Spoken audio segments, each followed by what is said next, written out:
అన్ని వేళలా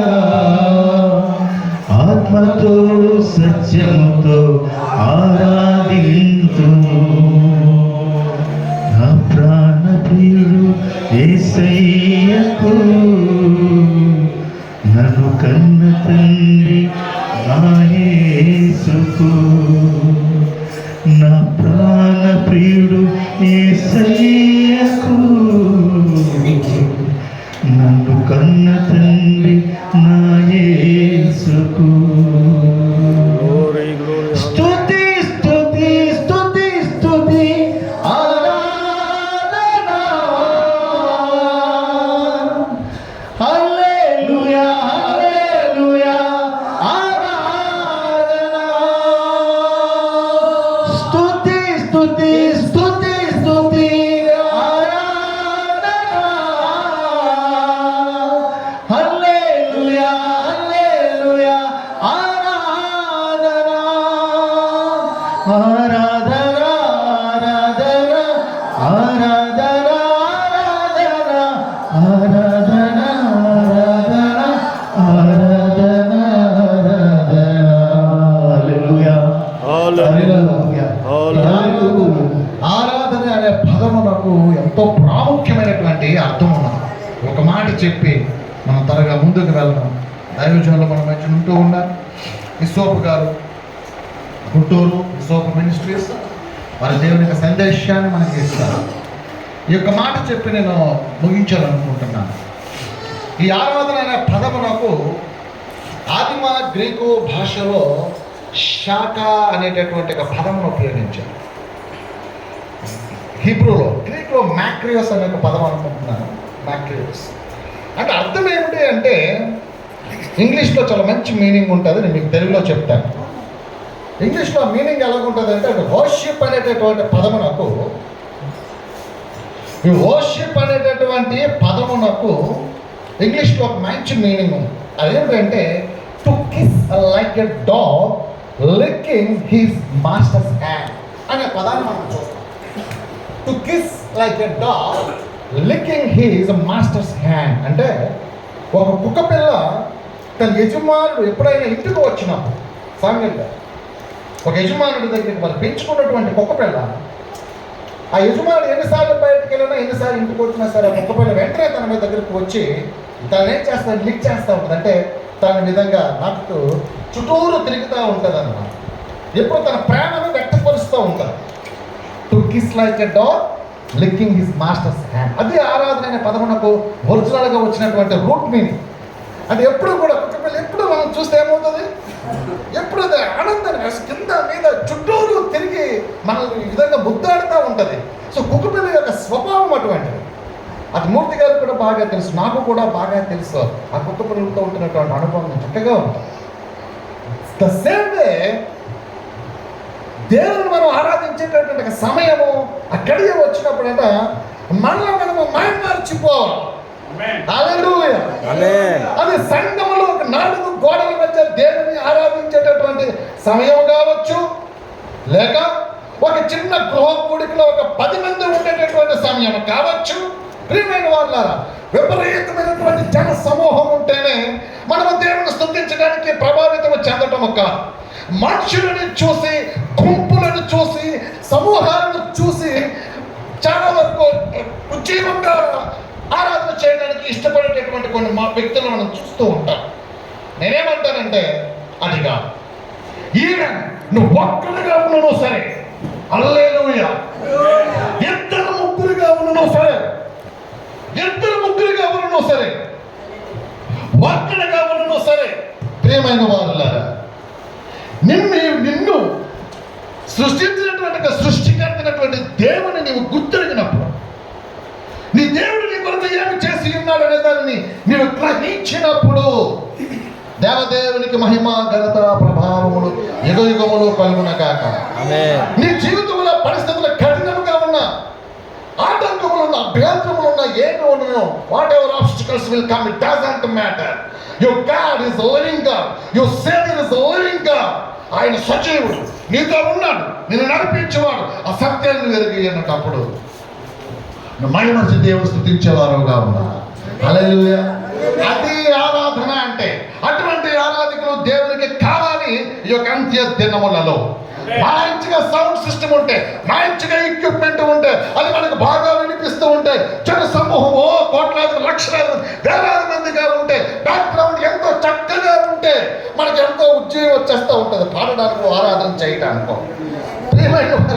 అది కాదులేండి, నీ బ్యాక్గ్రౌండ్ ఏమీ లేకపోయినా, నీకు వెన్నులో వణుకు లేకపోయినా, బలము లేకపోయినా, అసలు నీకు సమూహం లేకపోయినా, నువ్వు ఇద్దరు ముగ్గురుగా ఉన్నా, 10 మందిగా ఉన్నా, అరణ్యములో ఉన్న, గుట్టల్లో ఉన్న, మెట్టల్లో ఉన్న, లోయల్లో ఉన్న, అండవరం నికోబార్ దీవుల్లో ఉన్నా, ఎక్కడున్నా సరే నీవు దేవుని ఎరిగి ఉన్నప్పుడు, నువ్వు ఒక్కడిగా ఉన్నా సరే, నేనున్నానయ్యా నిన్ను ఆరాధన చేయడానికని నువ్వు స్తుతిస్తావు, ఆరాధిస్తావు. దేవుని నామమును నువ్వు గెలపరుస్తూ ఉంటూ ఉండగా దేవుని యొక్క మహిమ నీ మీదకి దిగువచ్చుట నీవు అనుభవిస్తావు. హల్లెలూయా. ఇది నిజం. దేవుని నేను ఎరిగి ఉన్నాను. నేను ఒంటరిగా దేవుని స్తుతిస్తూ ఉంటున్నప్పుడు, నేను తలుపు వేసుకుని స్తుతించే సందర్భాలు ఉంటూ ఉన్నాయి. అనేక పరిస్థితుల్లో ఒంటరిగా నేను దేవుని ఆరాధన చేస్తున్నప్పుడు నన్ను నేను మరిమర్చి దేవుని స్తుతించుకుంటూ, ఆ విధముగా ఏడ్చుకుంటూ, ఎక్కడ పడుతున్నా తెలియదు అట్లా ఆనందంగా దేవుని స్తుతిస్తూ ఉంటాను. I don't care who's watching me. నన్ను ఎవరో చూస్తున్నారని నేను పట్టించుకోను. నా దేవుడు, నేను. హల్లెలూయా. ఇటువంటి ఆరాధికులు మనకు దేవునికి కావాలి. ఇంకా మనం ముందుకు వెళ్ళాలి. ఇంకా ఆ వెలుతురికి మనం సమీపం అవుతూ ఉంటున్నప్పుడు, ప్రియులారా, వెలుగుకు మనం దూరముగా ఉన్నప్పుడు మన ముఖములు మామూలుగా కనబడతా ఉంటాయి. కానీ వెలుగుకు మనం సమీపం అవుతూ ఉంటున్నప్పుడు మన ముఖములు ఇంకా తేటగా కనబడతా ఉంటాయి. దేవుని సన్నిధిలో ఉన్నప్పుడు మన ముఖములు ప్రకాశిస్తూ ఉంటాయి. హల్లెలూయా.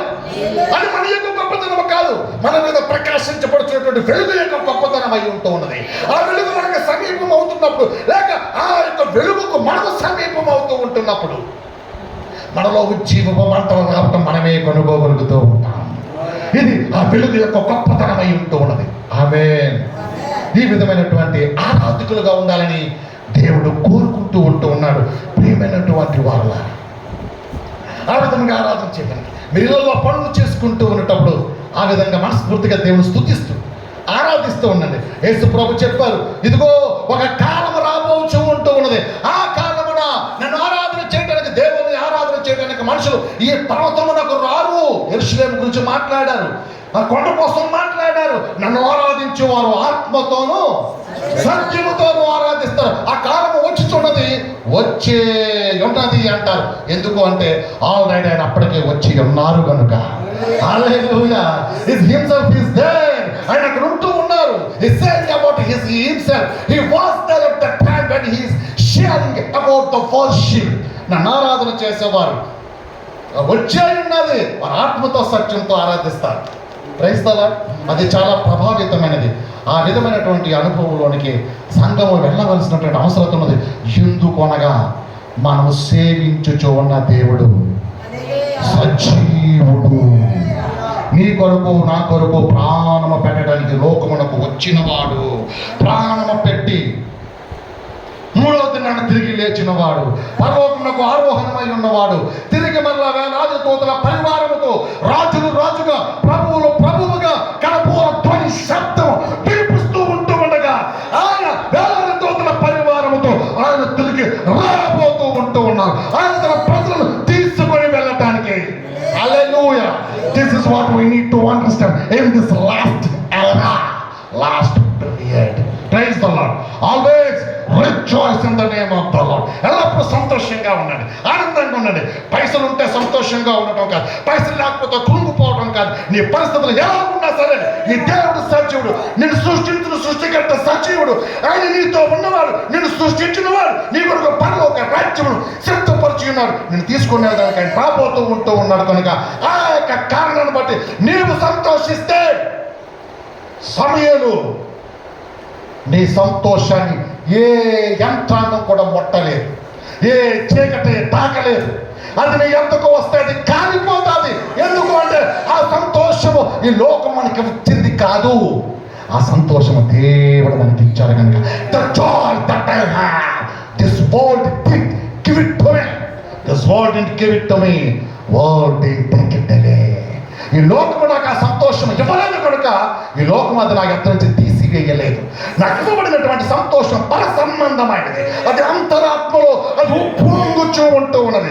ఈ యొక్క అనుభవంలోనికి సంగమ వెళ్ళవలసిందిగా ఈ యొక్క ఫిబ్రవరి 22వ తారీఖు 2026 ఇక కొయ్యూరు ప్రాంతంలో కరుణామయుడు టాకీస్, ఒకప్పుడు ఇది సినిమా హాలుగా వెచ్చలవిడిగా ఏలలో గోలలుతో నిండిపోయినటువంటి ప్రాంగణంలో ఈ సినిమా హాలను నువ్వు ఆపే, ఇది నా ఆరాధనా స్థలము అని.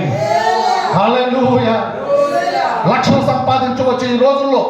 శ్రీకాంత్ గారు ఆయన మాటకి, దేవదేవుని మాటకి లోబడి ఆయనకు ఇవ్వబడినటువంటి లక్షలాది రూపాయల బిజినెస్ని, ఆ సినిమా హాల్ని వదిలేసి మందిరానికంటే దేవుని స్తుతిస్తూ ఉంటాం. ఇది నిజమైనటువంటి ఆరాధన యొక్క సమర్పణ. హల్లెలూయా. అవ్వ కావాలి, బువ్వ కావాలి కాదు. నువ్వు ఎలా చెల్లించాలా? ఇసొకప్పుడు అంటూ ఉంటారు, అన్నా మనం మూల్యం చెల్లించాలా. హల్లెలూయా. మంచి మాట. మనం మూల్యం చెల్లించాలన్నా అంటారు ఆయన. మనం ప్రేమించి మూల్యం చెల్లించాలి. ఎందుకంటే ఆయన మన కొరకు తన రక్తమును మూల్యముగా చెల్లించాడు, తన ప్రాణమును మూల్యముగా చెల్లించి ఉన్నాడు. మరొక మాట ఆయన ఎప్పుడు తరచుగా అంటూ ఉంటారు, ఆయన పొందిన ఆ శ్రమలో కొదవైన వాటిని నా వంతు నేను నా శరీరమందు అనుభవించుతూ ఉంటూ ఉన్నాను. కొలస్సీ 1:24. మన వంతు మనము చెయ్యాలి. హల్లెలూయా. ఆనందంగా ఉందాం, సంతోషంగా ఉందాం, నిమ్మలముగా ఉందాం, నెమ్మదిగా ఉందాం, సహోదర ప్రేమతో ఉందాం, ఉన్నత పంచుకుందాం, అందరితో కలిసి ముందుకు వెళ్దాం. సహోదర ఐక్యత కలిగి నివసించడం మేలు, మనోహరము, సువాసన, ఆశీర్వాదము, శాశ్వత జీవము. 133వ కీర్తన. హల్లెలూయా. దేవదేవునికి మహిమ కలుగును గాక. ఒక చిన్న పాట పాడుకొని మన మధ్యన గాంధీ గారు ఉన్నారు. చిన్న ఆరాధన తర్వాత దైవజనులు వాక్య భాగంలోకి వెళ్ళిపోతారు. దేవుడు తన హృదయంలో పెట్టినటువంటి మాట. ఆయన మొట్టమొదటిసారి ఈ ప్రాంతంలోకి వచ్చి ఉన్నారు. ఖచ్చితంగా నేను నమ్ముతున్నాను, ఒక చక్కటి దైవ సందేశాన్ని దేవుడు మనకు ఇవ్వబోతూ ఉన్నారు. హల్లెలూయా. త్వరగా దేవుడి మాటలను దీవించి ఆశీర్వదించును కాక. మనం ఆమేన్.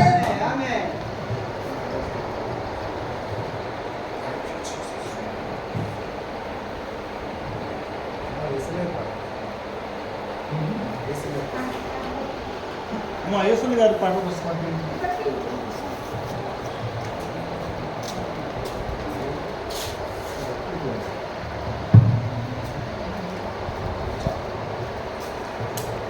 అదేనా?